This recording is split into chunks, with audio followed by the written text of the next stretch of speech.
Hello, എന്തൊക്കെയുണ്ട് വിശേഷങ്ങൾ? എല്ലാവരും സുഖമായിരിക്കുന്നു എന്ന് വിചാരിക്കുന്നു. ഇത് നമ്മുടെ 61ാമത്തെ പാർട്ടാണേ. രാത്രി എന്തോ ശബ്ദം കേട്ടാണ് ശിവ ഉറക്കത്തിൽ നിന്ന് ഏറ്റത്. നീ എന്തിനാണ് ഇങ്ങനെ കിടന്ന് മോങ്ങണേ? ശിവ ലൈറ്റ് ഇട്ടുകൊണ്ട് ചോദിച്ചു. നിങ്ങൾ എൻ്റെ ഒപ്പം ക്ഷേത്രത്തിലേക്ക് വരില്ല എന്ന് പറഞ്ഞില്ലേ? അവൾ കണ്ണു തുടച്ചുകൊണ്ട് ചോദിച്ചു. ഞാൻ അമ്പലത്തിലൊന്നും കയറില്ല, എനിക്ക് അതിലൊന്നും വിശ്വാസമില്ല. ഇതിനാ നീ പാതിരാത്രി പട്ടി മോങ്ങണ പോലെ കിടന്ന് മോങ്ങണേ? മനുഷ്യൻ്റെ ഉറക്കം കളയാനായിട്ട് ഓരോ നാശങ്ങൾ ഇറങ്ങിക്കോളും. അല്ലെങ്കിൽ നിങ്ങൾക്ക് എന്നെക്കാളും വലുത് ഉറക്കാണല്ലോ. എൻ്റെ എത്ര കാലത്തെ ആഗ്രഹം എന്നറിയോ ആ ക്ഷേത്രത്തിൽ പോകണമെന്നുള്ളത്. അതുപോലെ നടത്തിത്തരാൻ നിങ്ങൾക്ക് വയ്യ. ഇതാണ് നിന്റെ പ്രോബ്ലം. നാളെ രാവിലെ ദേവ് പോകുന്നുണ്ട്, അവരുടെ ഒപ്പം പൊക്കോ.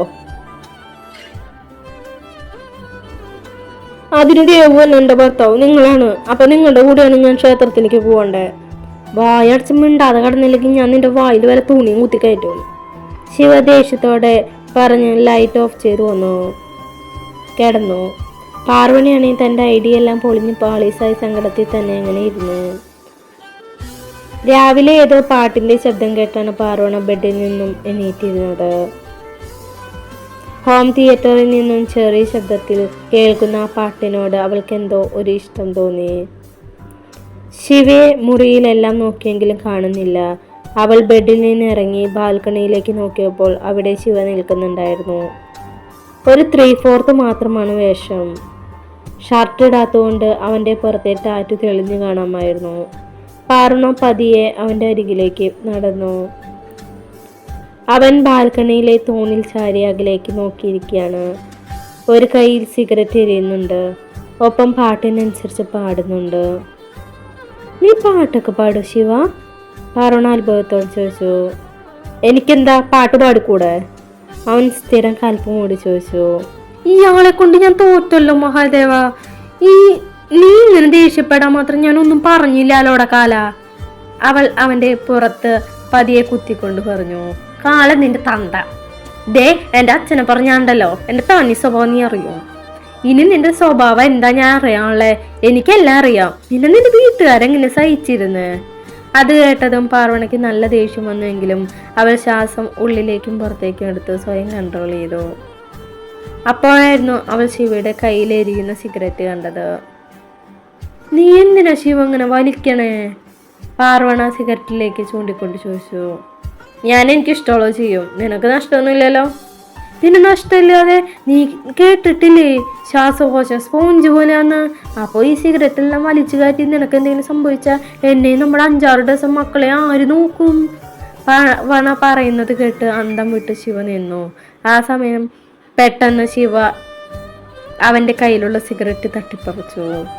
ഡി, വെറുതെ കളിക്കാൻ നിൽക്കാതെ അത് തന്നെ. ശിവ അലറി. ഇല്ല, ഞാൻ തരില്ല.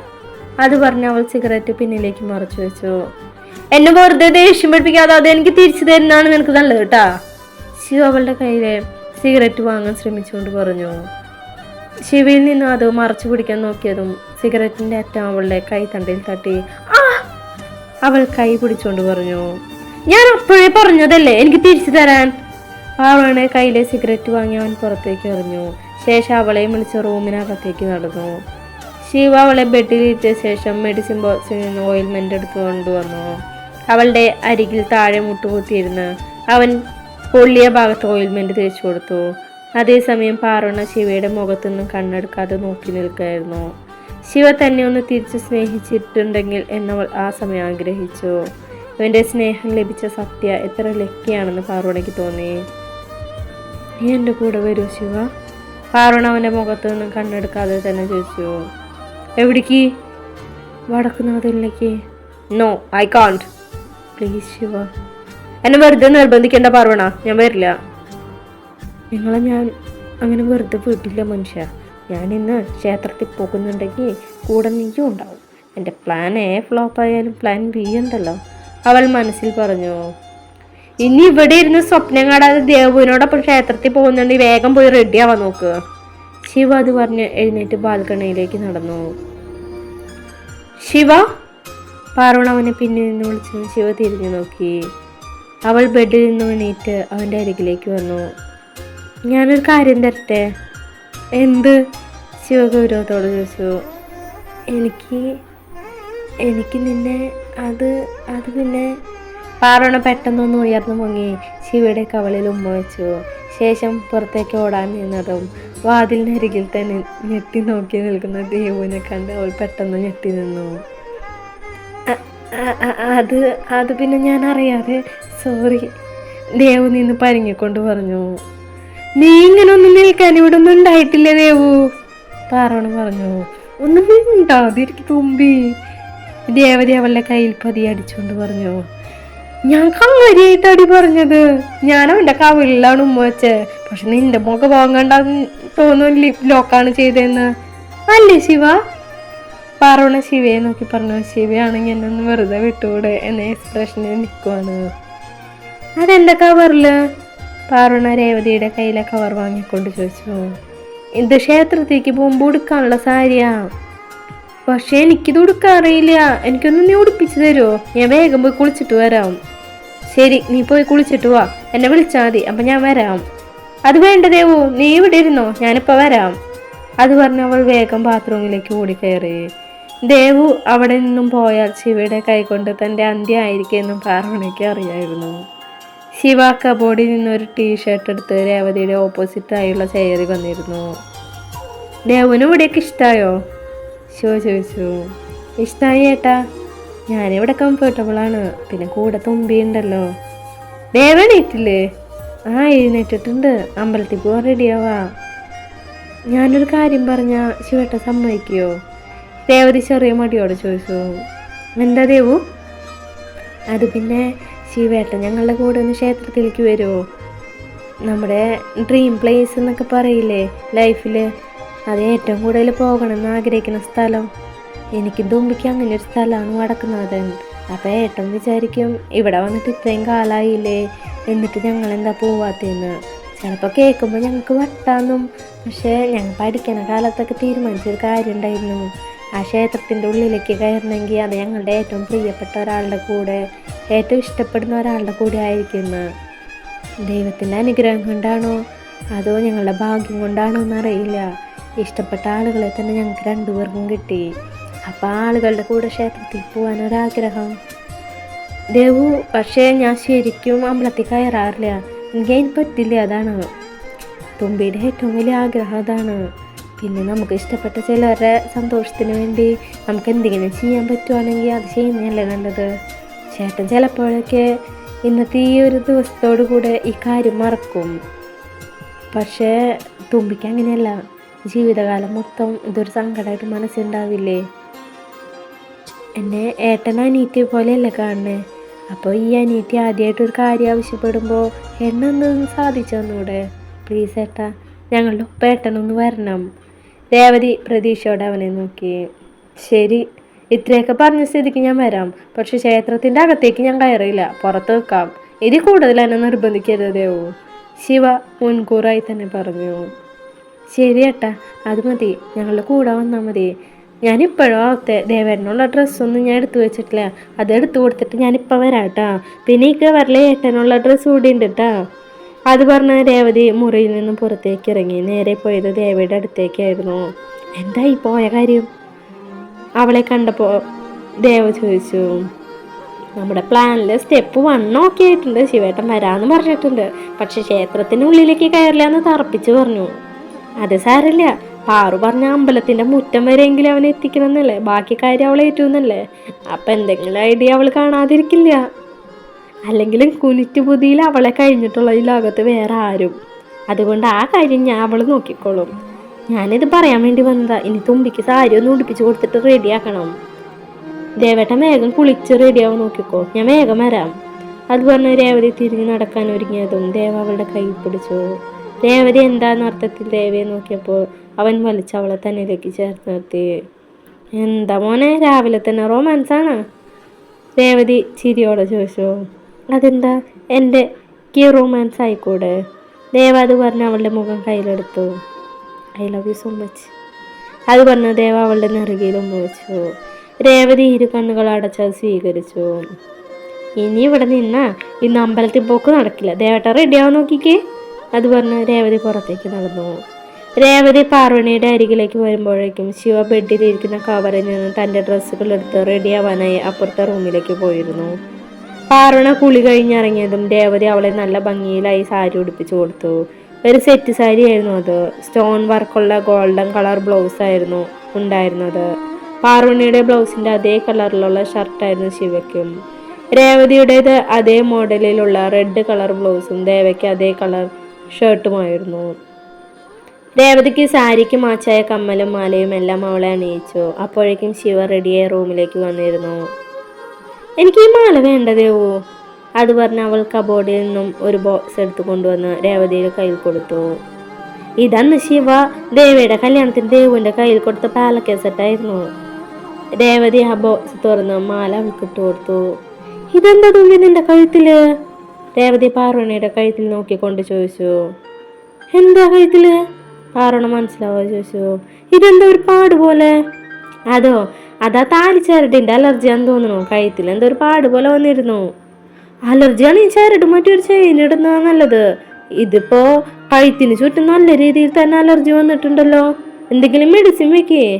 അതൊക്കെ ഞാൻ നോക്കിക്കോളാം, നീ പോയി റെഡിയാവാൻ നോക്കിക്കോ. പാർവണ അത് പറഞ്ഞതും രേവതി മുറിക്ക് പുറത്തേക്ക് പോയി. ശിവ ഇങ്ങോട്ടൊന്ന് നോക്കിയേ, ഇപ്പൊ എന്നെ കാണാൻ എങ്ങനെയുണ്ട്, സുന്ദരിയായിട്ടില്ലേ? പാർവണ ശിവയ്ക്ക് മുന്നിൽ നിന്നുകൊണ്ട് ചോദിച്ചു. പിന്നെ സുന്ദരി പോലും ഇതുപോലെ അങ്ങനെ ആ പാടത്ത് കൊണ്ടുപോയി നിന്ന വേറൊരു കോലത്തിന്റെ ആവശ്യമില്ല. ഇത് വല്ല കത്തിവേഷം കിട്ടിയ പോലെ ഉണ്ട്, ശിവ പുച്ഛത്തോടെ പറഞ്ഞു. നിങ്ങൾ ഇങ്ങനെ പറയുള്ളൂന്ന് എനിക്കറിയാം. അത് പ്രതീക്ഷ തന്നെയാണ് ഞാൻ ചോദിച്ചതും. നിങ്ങൾക്ക് അസൂയാണ് മനുഷ്യ. കഴുത്തിൽ ദേവ് പറഞ്ഞ പോലെ നല്ല അലർജി ഉണ്ടല്ലോ നിനക്ക്. ആ ചരട് അഴിച്ചു മാറ്റ്, അല്ലെങ്കിൽ കൂടുതൽ ഇൻഫെക്ഷൻ ആവും. അതങ്ങനെയൊന്നും അഴിച്ചു മാറ്റാൻ പറ്റില്ല. നിനക്ക് വേണമെങ്കിൽ മതി, അല്ലെങ്കിലേ കാണാൻ ഒരു രസമില്ല. ഇനി അതിന്റെ കൂടെ കഴുത്തില്ല പാടും കൂടിയൊക്കെ ആയിട്ട് ഉണ്ടെങ്കിൽ പറയും വേണ്ട. എന്റെ കഴുത്തല്ലേ, അത് ഞാനങ്ങ് സഹിച്ചു. ഇതങ്ങനെ അഴിച്ചു മാറ്റാൻ പറ്റുന്ന ഒരു സാധനമല്ല. ഇതിന്റെ വാല്യൂ എന്താന്ന് നിങ്ങൾക്ക് പറഞ്ഞാൽ മനസ്സിലാവില്ല. അത് പറഞ്ഞ പാർവണ മുറിക്ക് പുറത്തേക്ക് ഇറങ്ങാനായി നിന്നു. ശിവ അവളെ വിളിച്ചു.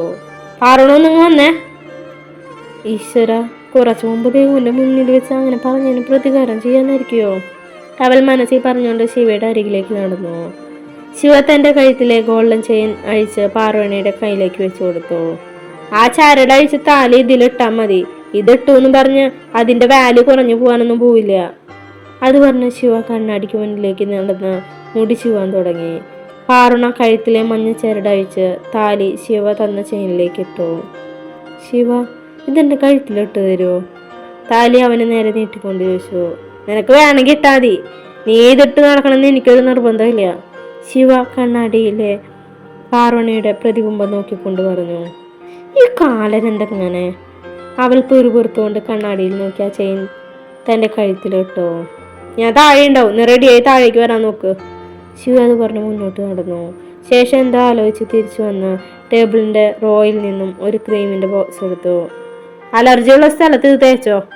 അത് പറഞ്ഞ ആ ബോക്സ് അവൻ പാർവണയ്ക്ക് നേരെ എറിഞ്ഞു. പാർവണ അത് കൃത്യമായി ക്യാച്ചും പിടിച്ചു. ഇതെൻ്റെ കയ്യിൽ തന്നു വെച്ചിട്ട് കരുതി നിന്റെ കൈ ഉരുക്കി പോവോ? അവൻ പോകുന്നു നോക്കി പാർവണ പറഞ്ഞു. ശിവ തിരിഞ്ഞു നോക്കി അവളെ ഒന്ന് പൂച്ചിച്ച് പുറത്തേക്ക് ഇറങ്ങിപ്പോയി. അമ്പലത്തിലേക്ക് പോകുമ്പോൾ ശിവയായിരുന്നു ഡ്രൈവ് ചെയ്തിരുന്നത്. പാർക്കിംഗ് ലോട്ടിൽ കാർ നിർത്തി അവർ 4 പേരും അമ്പലത്തിന്റെ അരികിലേക്ക് നടന്നു. അമ്പലത്തിൽ അത്യാവശ്യം തിരക്കുണ്ടായിരുന്നു. നിങ്ങൾ പോയി തൊഴുതിട്ട് വാ, ഞാൻ ഇവിടെ ഇരിക്കാം. അത് പറഞ്ഞ ശിവ ആൽത്തറയിലിരുന്നു. നമ്മൾ 4 പേരും കൂടെ വന്നിട്ട് നീ ഇവിടെ ഒറ്റയ്ക്കിരിക്കാനാണ് പരിപാടി? കൂടെ വാടാ, ദേവ ശിവയെ വിളിച്ചു.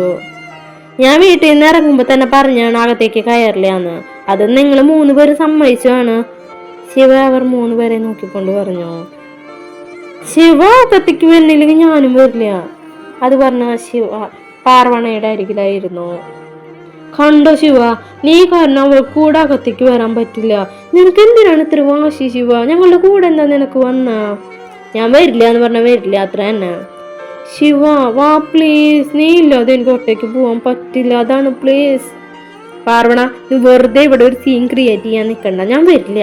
നിനക്ക് വേണമെങ്കിൽ ഇവരുടെ ഒപ്പം പോയിട്ട് വരാം. ഞാൻ കൂടെ വരുമെന്ന് നീ കരുതേ വേണ്ട. ഇതൊരു നടക്ക് പോവില്ല എന്ന് മനസ്സിലായതും പാർവണ തന്റെ 18ാമത്തെ അടവെടുത്തു.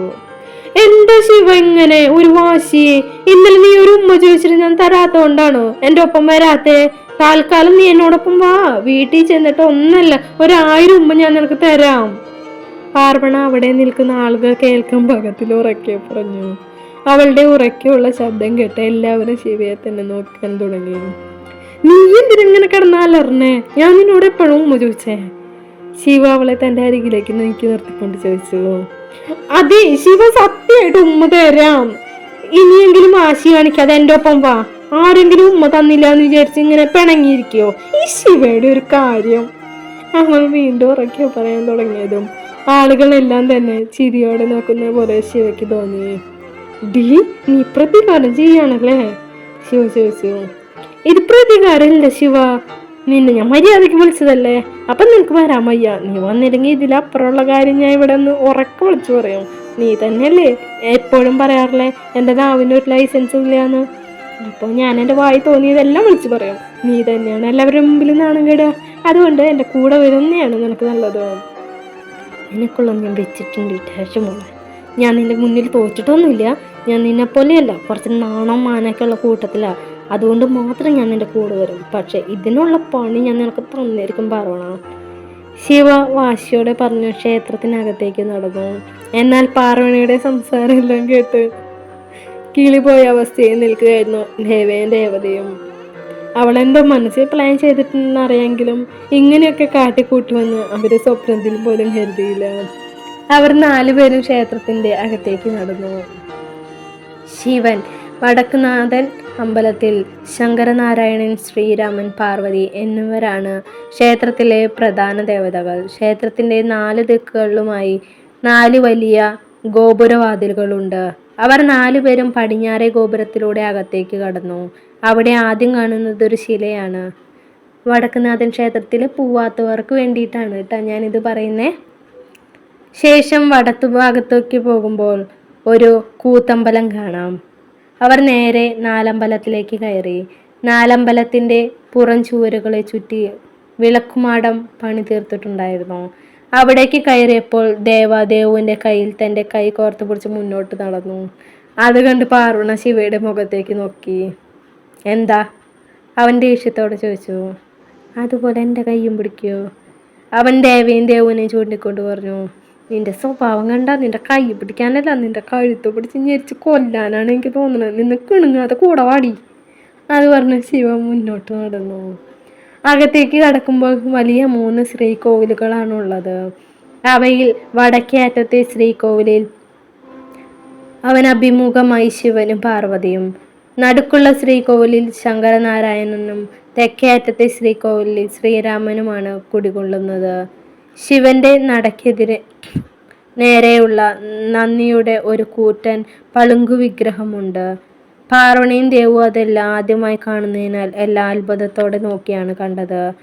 ആദ്യം ശ്രീമൂലസ്ഥാനത്താണ് തൊഴേണ്ടത്. അതുകൊണ്ട് അവർ അവിടേക്ക് നടന്നു. ദേവ കുറേ വട്ടം ഇവിടേക്ക് വന്നിട്ടുള്ളതിനാൽ എങ്ങനെയാണ് തൊഴേണ്ടതെന്ന് അവനറിയാമായിരുന്നു. അവർ പടിഞ്ഞാറേ ഗോപുരത്തിലൂടെ കടന്ന് കലിശില്പിയുടെ വന്നിച്ച് പ്രദക്ഷിണമായി വന്ന ശ്രീകൃഷ്ണനെ തൊഴുതു. തുടർന്ന് വടക്കേ നടയിലൂടെ പ്രദക്ഷിണം വെച്ച് വടക്കു പടിഞ്ഞാറേ നാലമ്പലക്കെട്ടിലെത്തി ഋഷഭനെ തൊഴുതു. വടക്കേ നടയിലെ ഓവിൻ്റെ അരികിലൂടെ നാലമ്പലത്തിനകത്തേക്ക് കടന്നാണ് മണ്ഡപത്തിന് മുന്നിലുള്ള വടക്കുനാഥനെ തൊഴുക. മണ്ഡപത്തിലെ തെക്കുഭാഗത്തു കൂടെ പടിഞ്ഞാറേ നാലമ്പലക്കെട്ടിലേക്ക് പോയി നന്ദിയെയും വാസുകീശായിയെയും നൃത്തനാഥനെയും തൊഴുത ശേഷം വീണ്ടും മുന്നിലെത്തി വടക്കുനാഥനെ തൊഴുതു. പാർവതി ദേവിയെ തൊഴാൻ കിഴക്കേ നടയിലേക്കാണ് പോകേണ്ടത്. മുന്നിൽ നടന്ന ദേവ പൂജാരിയോട് എന്തൊക്കെയോ വഴിപാടുകളെ കുറിച്ച് പറഞ്ഞു. അത് കേട്ട് പൂജാരി അകത്തെ നടയിലേക്ക് പോയി. 10-15 മിനിറ്റ് നേരത്തെ പൂജ കഴിഞ്ഞും പൂജാരി ഒരു താലത്തിൽ കുങ്കുമവും കുറച്ച് പൂക്കളവുമായി വന്ന് ദേവിയുടെ നേർക്ക് നീട്ടി.